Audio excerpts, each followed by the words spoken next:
Nakalagay po dito sa number 3 na merong items for the provision of medical and food aid at payment of incentives for traveling relative to the confidential operations ng agency doon sa kanilang first and second quarter accomplishment reports. Okay. Meron mga amounts indicated dito, pakibasa. Yes, ma'am.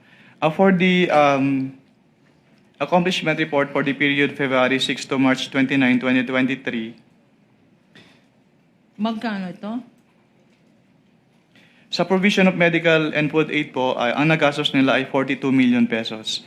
Tapos sa accomplishment report for the April 25 to June 30, 2023, yung nagastos po nila for the provision of medical and food aid ay 40 million pesos po.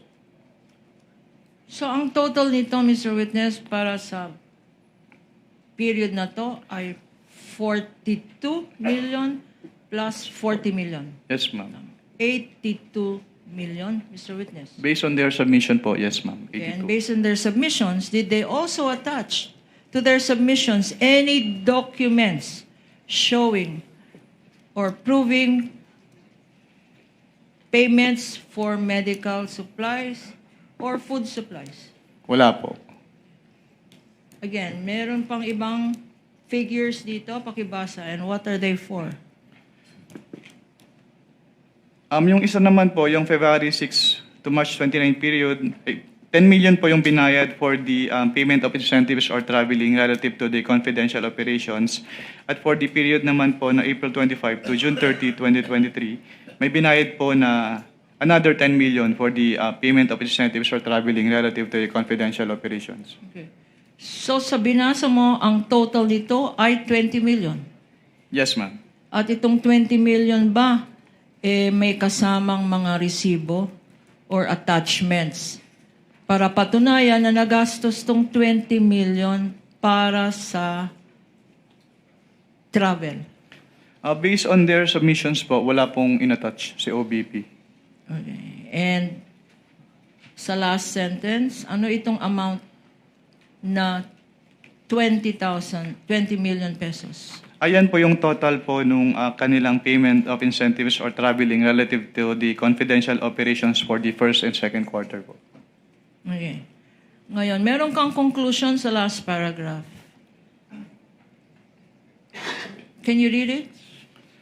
The provision of medical and food aid and payment of incentives or traveling relative to the confidential operations expenses do not fall among those enumerated under item 4.8 of the joint circular. Thus, the same should not be charged against the confidential fund of the agency. At sinasabi mo, ang nature ng listahan sa joint circular ay ano? Exclusive po. Exclusive. Anong ibig sabihin ng exclusive? Bawal ang wala sa listahan. Tama ba yan? Yes, ma'am.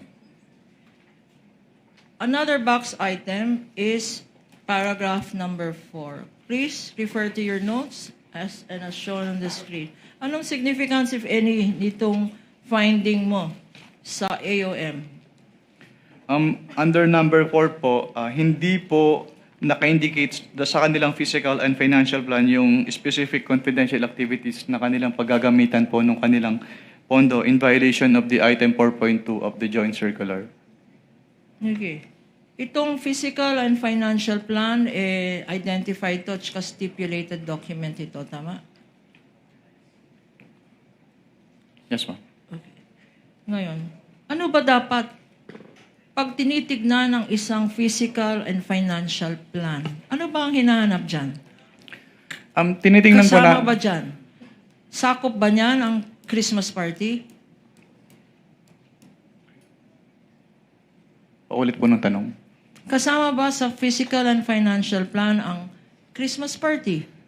Yung agency po ang makapag-answer niyan. Okay, kasama ba Kasi dyan? yung physical and financial plan po kasi ay ginagamit nila to support their allocation. Okay, kasama ba dyan tree planting?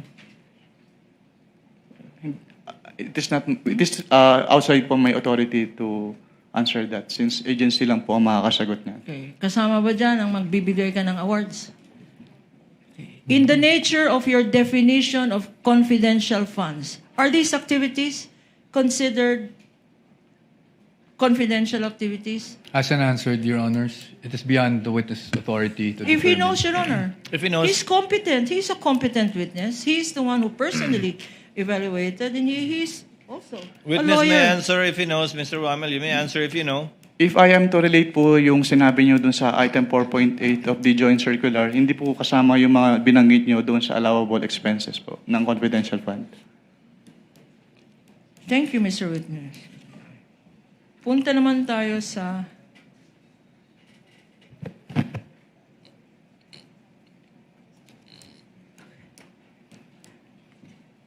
itong AOM, Audit Observation Memorandum, ang exhibit number ay, for the record, P-1-12-E.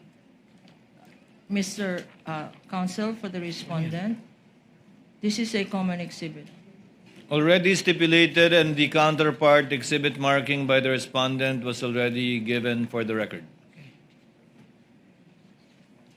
After receiving... Your Honor, may we just clarify if we're referring to the first quarter AOM?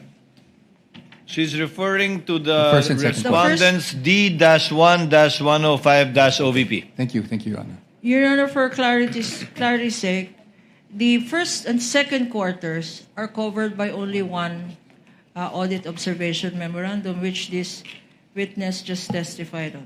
Yes, counsel. The counsel for respondent confirms that. The presiding officer confirms that as well.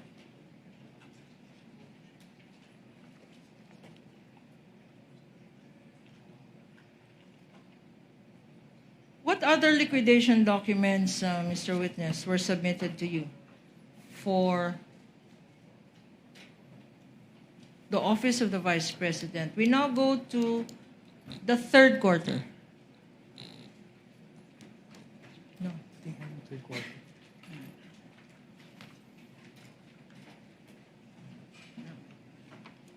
The findings on liquidation.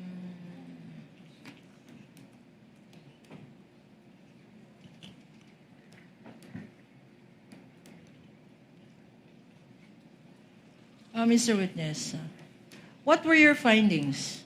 Because this covered the first and second quarter. Ano naman ang findings mo tungkol sa third quarter Sa ng Office of the Vice President? Sa third quarter po ng third quarter cash advance and liquidation po ng Office of the Vice President, ang naging findings po doon ay una, hindi nag-submit si Office of the Vice President ng kanilang documentary evidence of payments para sa kanilang third quarter liquidation, which is violation po nung item 4.12 of the joint circular. Yung kanilang accomplishment report ay merong payment of reward. Pero hindi po siya substantiated ng any document evidencing the success of the information gathering or surveillance activities on account of the information given by the informer, which is in violation of the item 4.8.5b of the joint circular.